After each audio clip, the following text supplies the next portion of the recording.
عیسیٰ صاحب نے جتنے مین کیسز لگائے ہیں وہ آپ دیکھ لیں، ان سے یا نولی کے بیانی کو تقویت مل رہی ہے اور ایک بھٹو والا کیس بھی لگا دیا ہے. حالانکہ بھٹو کے کیس میں یہ کہا گیا قاضی صاحب کو کہ آپ ایسے ٹائم پہ کیس لگا رہے ہیں جب آپ کی آبزرویشنز کو پیپلز پارٹی اپنے حق میں استعمال کرے گی. لیکن ایک نظر آ رہا ہے اور یہ تاثر جا رہا ہے کہ قاضی فائز عیسیٰ صاحب ہر وہ کیس لگا رہے ہیں جو ان کے پرسنل گرجز ہیں جن کے ساتھ یا جن کو جو کیسز لگانے سے نون لیگ کے نیریٹو کو تقویت ملے گی. اس تاثر کو قاضی فائز صاحب کو ختم کرنا ہوگا. پھر دوسرا جو مظاہر اکبر نقوی صاحب جو بار بار لیٹر لکھ رہے تھے، اپلیکیشن دے رہے تھے سپریم جوڈیشل کونسل کو، آج کھلی عدالت میں ان کے موقف کی تصدیق ہوئی ہے اور آج میں سمجھتا ہوں کہ اخلاقی فتح ہوئی ہے کہ آج کمرہ عدالت میں بیٹھے ہر شخص نے دیکھا، اگر کوئی نہیں بتانا چاہتا نہ بتائے، بدیانتی کرنا چاہتا کرے، سب نے دیکھا کہ مدعیوں سے آگے قاضی فائز عیسیٰ صاحب تھے.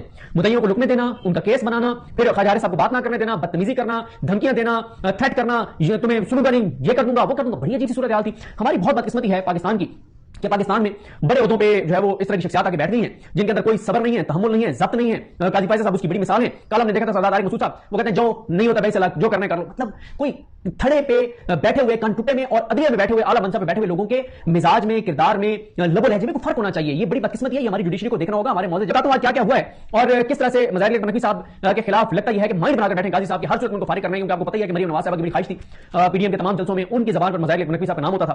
تو ظاہر ہے جامعہ نواز شریف کی اتنی خواہشات پوری ہو گئی ہیں تو اگر مریم صاحبہ کی خواہش پوری ہو جاتی ہے تو اس میں کیا پروسیکیوٹر بھی موصوف خود بند بیٹھے اور قاضی صاحب وہی بھڑکیں، دھمکیاں، گرج برس. پوری پروسیڈنگ میں نے نہیں دیکھا کہ کوئی اور بولا ہو. ٹوٹل قاضی فائز صاحب بولیں خود چھکے چوکے ادھر ادھر، یہ کر دوں گا وہ کر دوں گا، میں مطلب عجیب و غریب شان بیان کرنا اپنی شان کے. وہ کہتے ہیں ان سے بڑا قاضی صاحب کے سے قرآن آیات آپ سن لیں، حدیث کے حوالے سن لیں، دنیا بھر کے اخلاقیات کے حوالے سن لیں. وہ یہ تاثر دیتے ہیں کہ ان سے بڑا دیندار، ان سے بڑا اصول پسند، ان سے بڑا آئین پسند کوئی پاکستان میں دوسرا نہیں ہے، نہ پاکستان کی تاریخ میں گزرا ہے. تو جب انہوں نے یہ بات کی کہ یہ کہا ہے، انہوں نے کہا میں نے تو کہا ہی نہیں. جب لیٹر پڑھا گیا تو باقی انہوں نے یہ نہیں کہا تھا. خواجہ حارث صاحب